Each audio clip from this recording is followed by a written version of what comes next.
성경 말씀 욥기서 40장 말씀입니다. 오늘은 욥기 40장 말씀 보시겠습니다.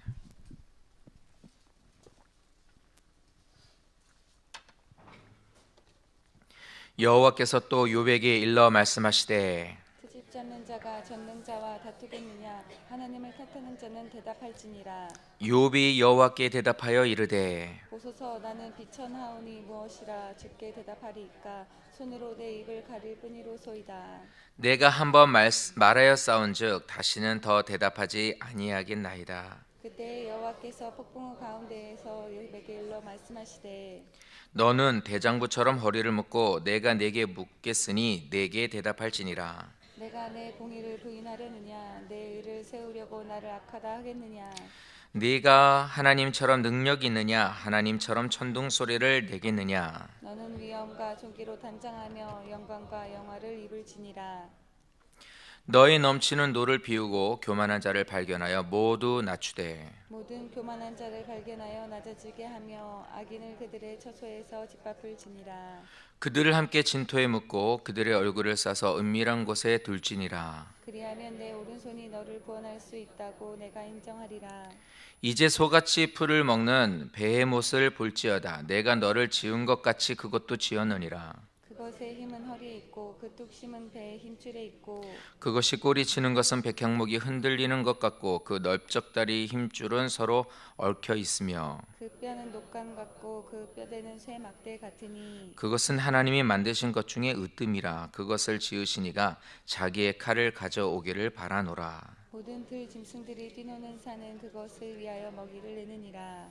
그것이 연잎 아래나 갈대 그늘에서나 늪 속에 엎드리니 연잎 그늘이 덮으며 시내 버들이 그를 감싸는도다. 강물이 소용돌이 칠지라도 그것이 놀라지 않고 요단 강물이 쏟아져 그 입으로 들어가도 태연하니 그것이 눈을 뜨고 있을 때 누가 능히 잡을 수 있겠으며 갈고리로 그것의 코를 깰 수 있겠느냐. 아멘. 아멘. 자, 이 시간 새벽 기도에 나오신 사랑하는 성도님들, 기도하시는 모든 것들이 하나님의 은혜 가운데서 다 응답받으시기를 축원드립니다. 어제 담임 목사님한테 전화를 드렸어요. 저녁에 여기 눈이 많이 와가지고 어제 눈이 많이 와가지고 좀 많이 사고도 많고 그래서 전화를 드렸더니 그쪽엔 눈이 안 온다 그러더라고요. 그래서 잘 오셨다 가셨다고 얘기를 하시더라고요. 그래서 네, 소식을 전해드립니다. 그리고 담임 목사님 안 계시면은 새벽기도 인원이 줄어요. 그건 당연한 현상이라고 생각을 하는데 그럼에도 기도하러 나오시는 성도님들 정말 큰 은혜가 있으시길 바랍니다. 욥기서 40장 이제 말씀을 나누도록 하겠습니다. 38장 39장에 이르면서 하나님께서 이제 욥에게 말씀하시는 장면이 나옵니다. 이 40장은 이제 하나님께서 두 번째로 말씀을 하시는 장면입니다. 그래서 40장은 38장과 39장에 대한 결론이라고도 말을 할 수가 있습니다. 욥이 이해할 수 없는 자신의 상황에 대해서 하나님 앞에 하나님 말씀을 듣고 싶었습니다. 어떻게 나한테 이렇게 이런 일이 있었는지를 하나님께 이제 말씀을 듣기를 원했었는데 오히려 하나님께서는 이 욥의 의문에 대해서 대답 대신 내가 널 이렇게 했었다 뭐 이렇게 하고 얘기하신 것이 아니라 하나님은 만물을 지으신 창조주가 되시고 또 주권자가 되신다는 것을 이제 38장과 39장에서 말씀을 하고 있습니다. 그래서 어제 우리가 38장과 39장을 이렇게 공부하시면서 말씀을 나누면서 오히려 하늘에서 이런 일이 있지 않느냐 뭐 이렇게 하지 않느냐 뭐 이런 말투로 목사님께서 이러지 않느냐 이렇게 하면서 하는 얘기를 기억하실 겁니다. 그러니까 뭐냐면 하나님이 욥에게 대답하시기보다도 하나님은 창조주시라고 또 대단한 일들이 있다고 하늘에서는 이런 일들이 있지 않느냐 땅에서는 이런 일들이 있지 않느냐 하면서 오히려 하나님께서 하나님의 권능과 지혜에 대해서 오히려 거기서 답을 하고 계십니다.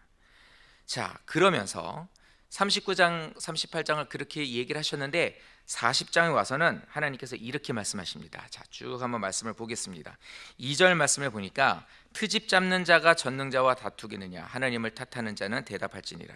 뭐냐면 트집 잡는 자는 만물을 창조하신 전능자이신 하나님과 언쟁을 벌여서 트집을 잡고 하나님을 탓할 만큼 네가 지혜가 있느냐 이렇게 이제 하나님께서 물어보시는 거예요. 네가 나하고 언쟁을 하고 네가 나한테 어떤 트집을 이제 언쟁을 벌여서 트집을 잡고 또 그것에 대해서 나를 탓할 만큼 네가 지혜가 있느냐? 그래. 그럼 어디 한번 대답해 보거라. 이렇게 얘기를 하셔요.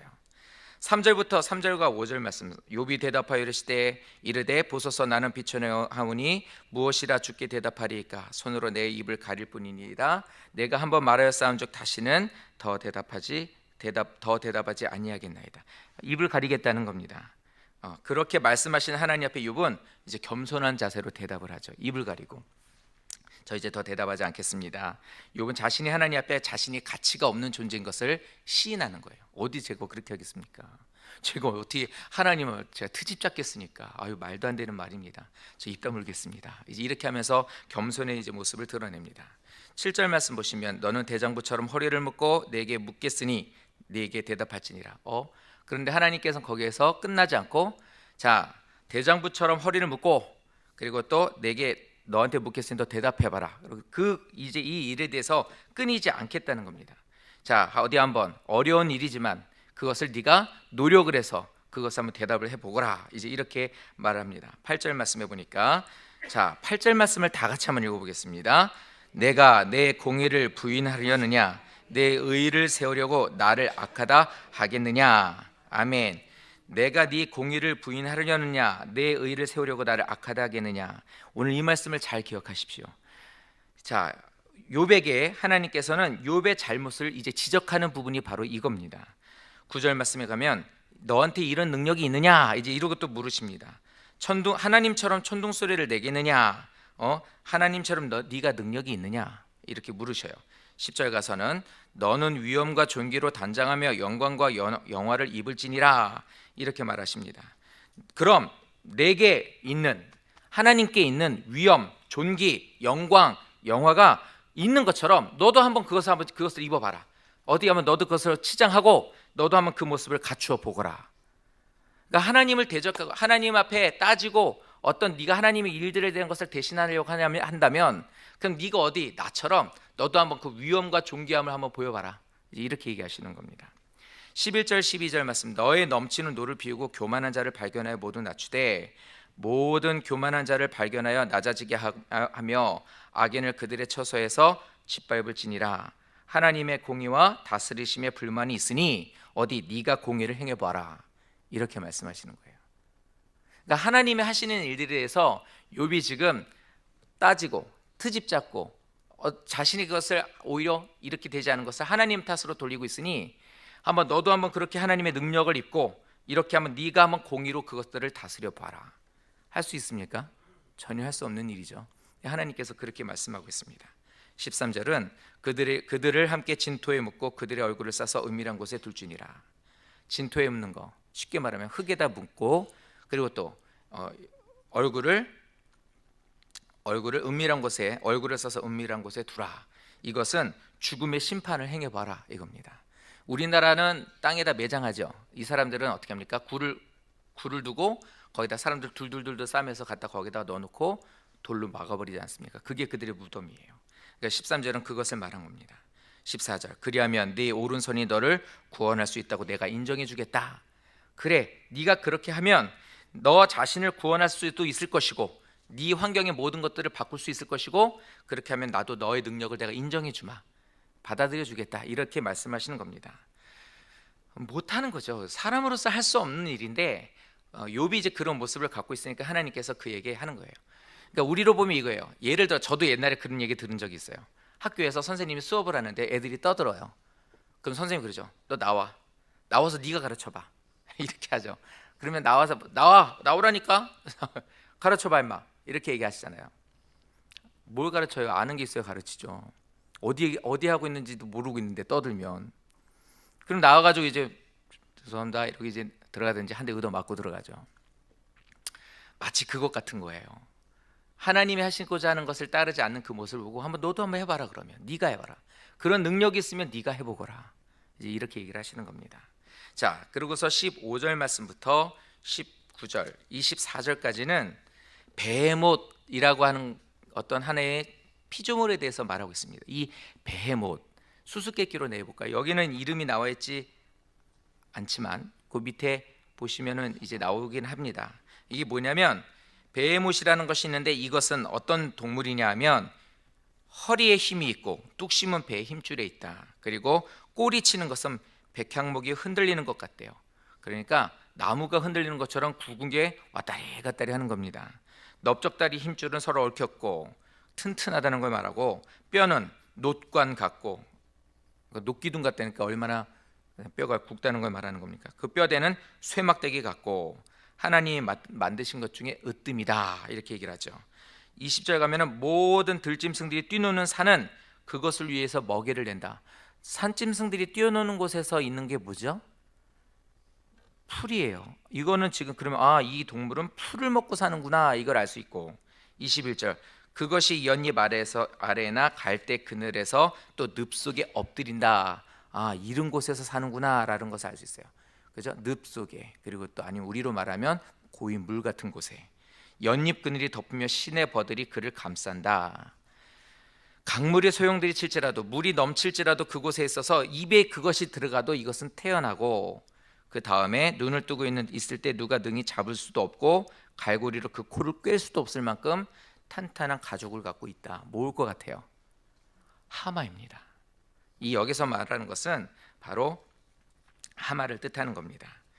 힘센 그래서 이 15절부터 24절까지 하마에 대해서 지금 묘사라고 말씀하시는 것은 이렇게 힘센 내가 너를 지은 것처럼 나도 내가 하마라는 동물을 만들었는데 힘이 센 짐승이라도 하나님의 피조물이므로 감히 그것은 나를 대항하지 못한다. 그리고 오히려 그런 모습을 가진 피조물도 하나님을 대적하는 것이 아니라 하나님의 위엄을 나타낸다 라고 하나님께서 말씀하고 있습니다. 자, 이것이 40장 전체 내용이에요. 그러니까 성경을 보시면서 이게 내용을 풀어주면 좀 이해하기가 쉬워집니다. 그래서 미리 한번 말씀을 드렸습니다. 그러면 이 말씀을 통해서 우리에게 하시고자 하는 말씀이 있습니다. 첫 번째는 우리 목사님이 아주 자주 하는 말씀이 여기에도 나오더라고요. 뭐냐면 하나님을 원망해서는 안 된다예요. 이거는 우리가 늘 들어서 아시는 얘기입니다.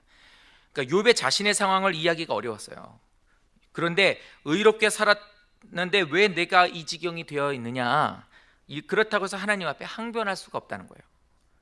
왜 내가 이런 지경이 됐습니까? 우리가 살면서 이해하기 어려운 그러한 일들을 당할 때가 많이 있습니다.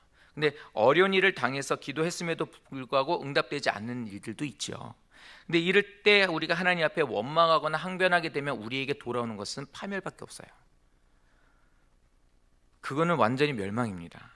하나님을 향해서 우리가 이렇게 나가면 안 돼요. 이유가 뭐예요? 우리는 피조물이기 때문에. 아주 귀에 못이 박히도록 들으셨던 얘기 아닙니까? 우리는 피조물이기 때문에. 이사야서 29장에 보면 이런 말씀이 나옵니다. 진흙이 어찌 토기장에게 지음받은 물건이 어찌 자기를 만들고 빚은 자에게 당신은 총명이 없습니다. 그러니 나를 이 지경으로 만들었지요. 이렇게 말할 수 있겠느냐 이렇게 얘기를 해요. 당연하죠. 인생에 있어서 주어진 자세, 사는 자세는 주어진 여건에 자족하고 감사하는 마음으로 살아가는 거예요. 선하신 하나님의 섭리를 믿고 언제나 순종하는 모습이 우리들의 삶에 필요한 것입니다. 자, 두 번째로 우리가 알아야 될 것이 뭐냐면 하나님은 우리를 사랑하신다는 거예요. 자, 지금 이 40장이나 욥기에서 이제 하나님께서 욥에게 나타나셔서 말씀하는 장면이 나와요. 지루하다라고 말할 정도로 계속 욥과 친구들의 반론이 계속 이어졌었어요. 그런데 하나님께서 딱 여기서 이제 말씀하십니다. 그런데 이렇게 나타나셔서 하나님께서 욥에게 말씀하시는 것은 욥을 잘못했다는 것을 지금 지적하시는 건데 비난하거나 정죄하시는 장면이 아니에요. 사랑하시는 자녀예요. 그래도 당대에 있어서 이만한 하나님을 향해서 의로운 사람이 없었고 하나님을 경외하는 자가 없었단 말이에요. 하나님이 인정하는 사람이었어요. 마귀가 그것에 대해서 그래도 어느 정도 하나님 이 사람 아닐 겁니다라고 오히려 그것에서 반문을 했고 그것을 오히려 시험에 하셔서 진위를 한번 가려보시죠. 이렇게 돼서 하나님께서 하신 것이지 잘못해서 징계를 주기 위해서 이런 일이 일어난 게 아니란 말입니다. 하나님께서 지금 욥을 향해서 사랑하는 마음으로 얘기를 하시는 거예요. 왜 그러냐? 사랑하는 자녀를 회복시켜 주시고 그리고 또 하나님께서 그를 더 안아주시고 더 좋은 것을 가르쳐 주셔서 더 좋은 것을 주시기 위해서 그를 바꿔놓길 원하시는 거예요. 때로는 우리가 하나님께 싫은 소리를 들을 때가 있어요. 또 우리가 어떤 일들이 있을 때 하나님 앞에 지적을 받을 때가 있습니다. 하나님 앞에 책망받을 때가 있어요. 사랑하는 성도 여러분, 이것을 우리가 하나님께서 자꾸 가르쳐 주시고 지적해 주시고 이렇게 하시는 것은 나를 회복시키고 더 성장시키기 위해서예요. 그리고 때로는 우리를 더 하나님께서 깊이 안아주시기 위해서 이렇게 말씀할 때가 있다는 거예요. 그래서 내가 더 많은 성장함이 있고, 그래서 더 우리가 하나님 앞에 더 가까이 가고, 더 하나님께서 가르쳐 주신 하나님의 뜻을 알아야만 더 하나님께서 주시는 것을 받아 누릴 수 있기 때문에 그래요. 그것을 바꾸지 않으면 주셔도 그것을 오히려 자기 의로 쓰고 있단 말이에요. 욥은 자기가 지금 의롭다고 계속 얘기하고 있었잖아요. 그런 사람한테 하나님이 그래도 너 그만큼 한 거 잘 참았다, 참 인내했다 라고 하면서 하나님께서 그를 회복시켜 주시고 좋은 것을 주셨다면 이 사람은 끝내 자기 의로 그걸 받았을 거라고요. 거봐, 내가 뭘 했어? 난 잘못한 거 없다니까.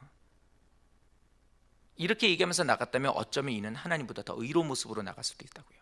근데 어떻게 해요? 그 부분을 하나님께서는 바꿔주고 싶었던 거예요. 낮아지게. 그래서 더 좋은 것을 주셨을 때 그것을 더 빛나게 만들 수 있고 값진 것으로 받을 수 있게 되기 때문에 그래요. 어떠한 자식이 있는데 그 자식이 공부도 잘하고 부모 말도 잘 들어요. 너무 하는 짓이 귀여워요. 그런데 이놈이 하는 짓이 뭐냐면 자꾸 말대답을 잘해. 그런데 얘를 보니까 이놈 참 그래도 기특하단 말이야. 그리고 용돈을 줍니다. 좀 생각한 것보다 많이. 맨날 1,000원, 2,000원 이렇게 줬는데 10,000원짜리 하나를 딱 줍니다. 자, 용돈이야. 그러면 고맙다고. 그래가지고 받겠죠. 그럼 가지고 나가서 어떻습니까? 그거 갖고 자기가 잘났다고, 내가 그래도 부모한테 아빠한테 인정받는다고 이러고 다니면서 다른 용돈 받지 않은 다른 형제들한테 과시도 하고 놀리기도 하고, 사줄까? 너도 그런 거 받아봤어? 이러면서 막 그럴 거 아닙니까? 근데 그런 부분만 없으면 좋을 것 같아요. 그럼 어떻게 해요? 불러놓고 얘기를 하죠.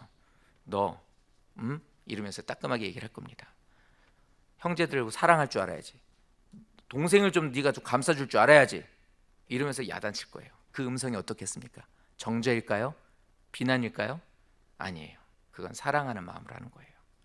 욥은 지금 그런 마음으로 하나님께 말을 듣는 거예요.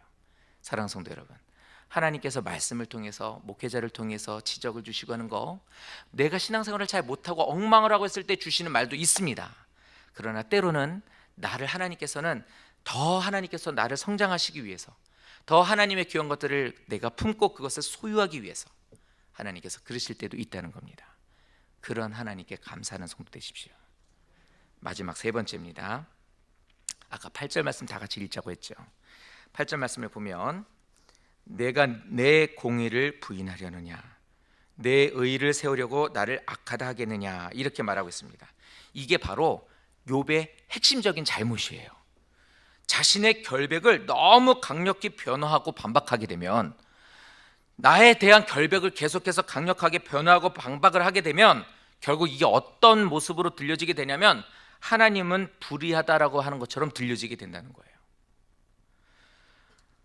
내 공의를 부인하려느냐, 그런 의도가 아니에요. 아닙니다. 하나님 그런 의도가 아니었어요. 나는 그냥 잘못한 게 없다고 생각한 거지 내가 하나님이 공의를 부인한 게 아닙니다. 지금 이렇게 말하고 있는 장면입니다. 이 일은 결국 하나님을 향한 교만이 될 수 있다는 거예요. 그런데 우리도 이걸 알아야 합니다. 우리가 이것을 알아야 하는데, 이게 뭐냐면 난 이렇게 선하게 살았는데, 난 이렇게 정직하게 살았는데, 나는 최선을 다했는데, 난 이렇게 다른 사람들에게 공평하게 대하고 선하게 대했는데 왜 이런 일이 나에게 생기느냐? 어떻게 이럴 수가 있어? 아니 뭐 이 교회는 구제 사업도 잘 안 해? 하나님 사랑, 이웃 사랑이라고 하는데 뭔 이웃 사랑 하는 게 뭐야?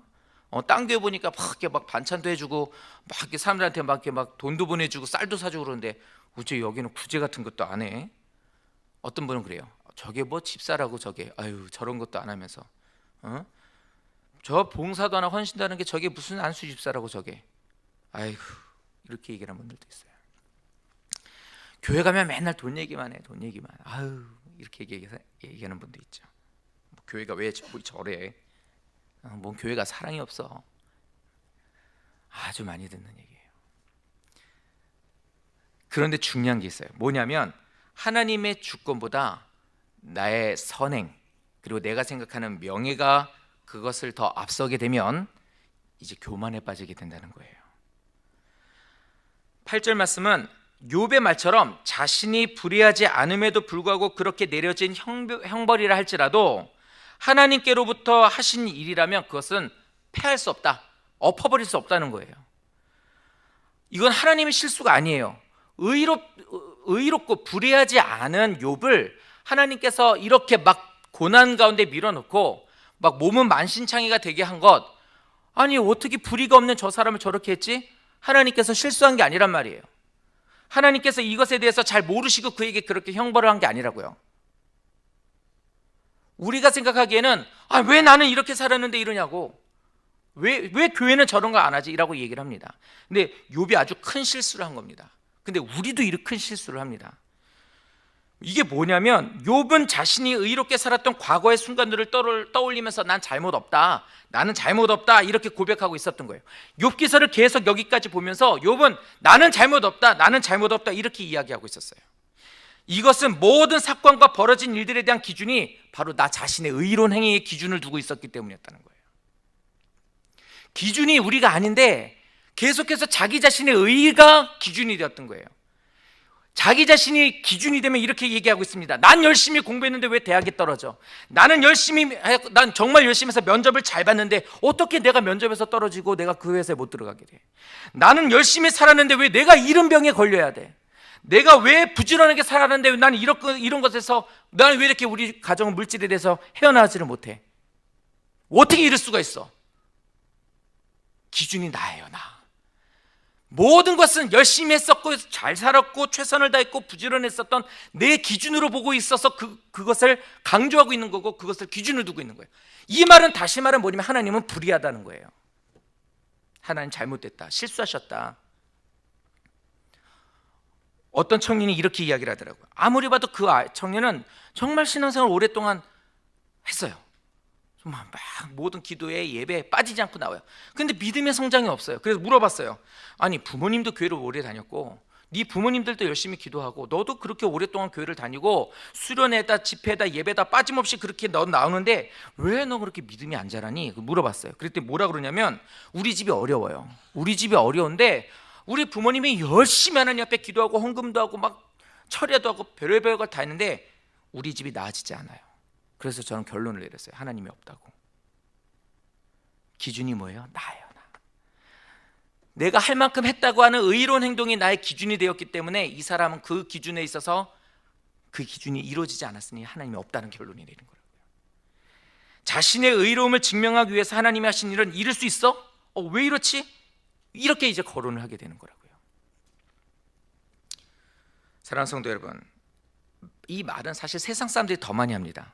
어떻게 말을 하냐면 하나님이 있다면 어떻게 세상에 이 죄악이 이렇게 판치냐, 어떻게 교회를 다니는 사람이 그런 일을 당할 수 있느냐, 하나님 믿는다며, 만약에 좋다, 그렇다면 하나님은 이건 없다, 그런데 있다 치자, 있다고 하더라도 만약에 세상을 이렇게 놔두는 하나님이면 나 안 믿겠다. 하나님이 있는데 하나님을 교회를 다니는 사람들이 저렇게 못 살고 막 저렇게 엉망이고 저렇게 막 병들고 이러는 거 보면 난 그런 하나님이 안 믿겠다. 이건 세상 사람들이 많이 하는 얘기예요. 전도하시다 보면 이런 얘기 많이 들으실 겁니다. 이게 뭐예요? 자신의 의와 자신의 생각으로 하나님의 섭리를 속단하고 있는 거예요. 우리도 많이 이런 실수를 범합니다. 사랑하는 성도 여러분, 이거 조심하셔야 돼요. 모든 기준은 내가 아닙니다. 하나님을 내 추측과 내 상식과 내 기준 안에 가둬버리시면 안 된다는 거예요.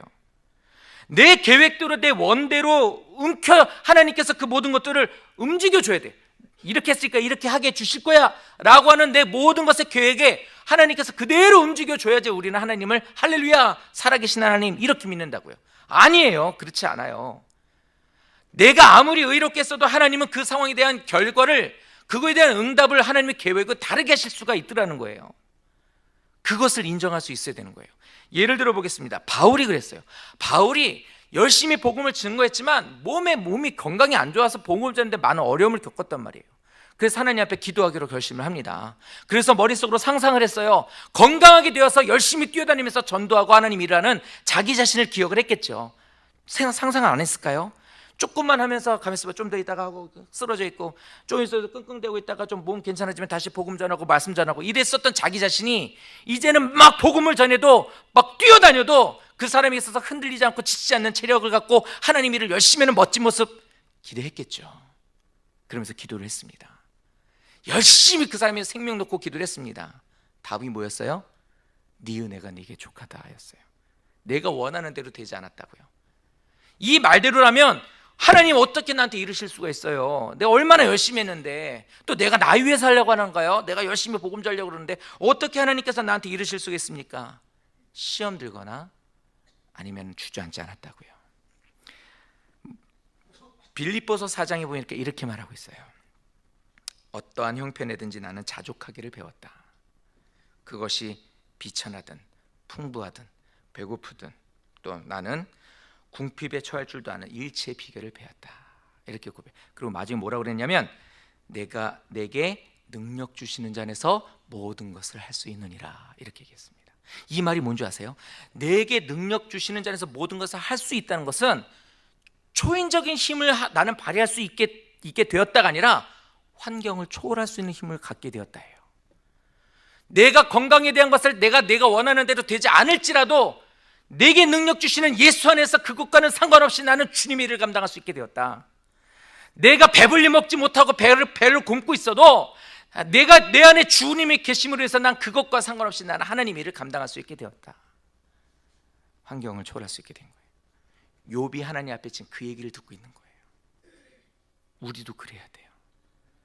내 기대치를 이루지 못한다고 해서 하나님을 원망해서도 안 되고, 때로는 하나님이 그것을 내가 생각한 것보다 못하게 하면서도 하나님은 나에게 더 귀한 것을 주세요. 왜 바울을 그랬다고요? 네 은혜가 네게 족하다. 뭐예요? 은혜를 주시겠다는 거예요. 그 나름대로 하나님이 예비하신 은혜를 주시겠다는 거예요. 건강하다 못할 뿐이지 그래도 하나님은 그에게 큰 능력을 주셨다는 소리입니다. 내가 하나님 앞에 기도하는 거 있습니다. 그거는 좀 부족하고 안 되게 될지도 모르지만 그 외에 다른 것은 또 하나님께서 더 많은 것으로 채워주시게 되는 거예요. 그게 하나님이시더라고요.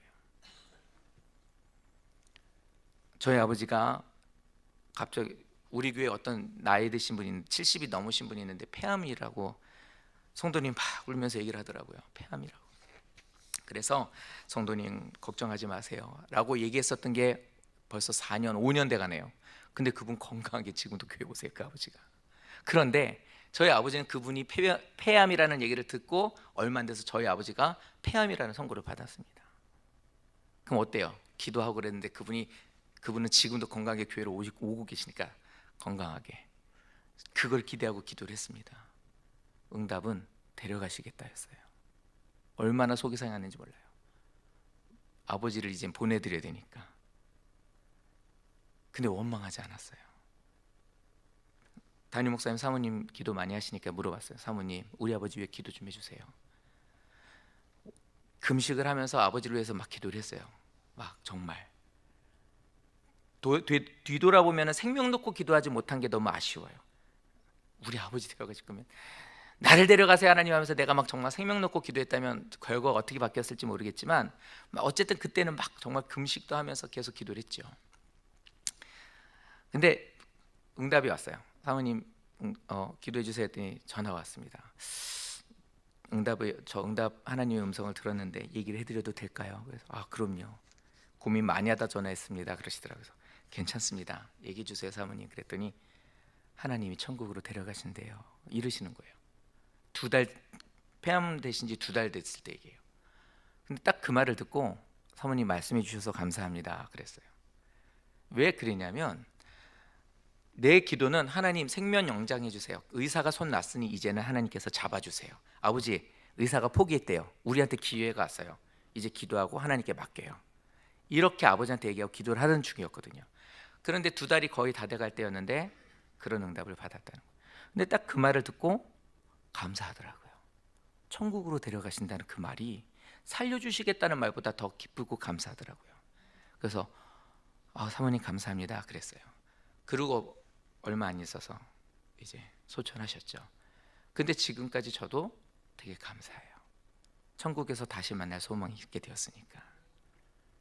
성도들이고 나는 목사니까 듣기 좋으라고 하는 소리 아닙니다. 그 증거가 뭐였냐면 원망이 안 나오더라고요. 이루실 수 있어요, 하나님.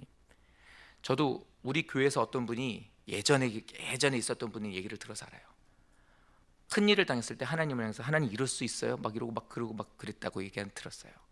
근데 그 삶이 정말 잘 풀리지 않고 정말 무섭고 두렵더라고요. 근데 내가 그런 상황에 있어서 정말 덜컹하는 상황이 됐는데 그 상황에서 오히려 하나님, 제 자신이 걱정이 되는 거예요. 내가 하나님을 원망할까 봐. 그런데 그 상황에 오히려 하나님 감사합니다. 천국으로 데려가 주신다니 감사합니다. 받아들일게요.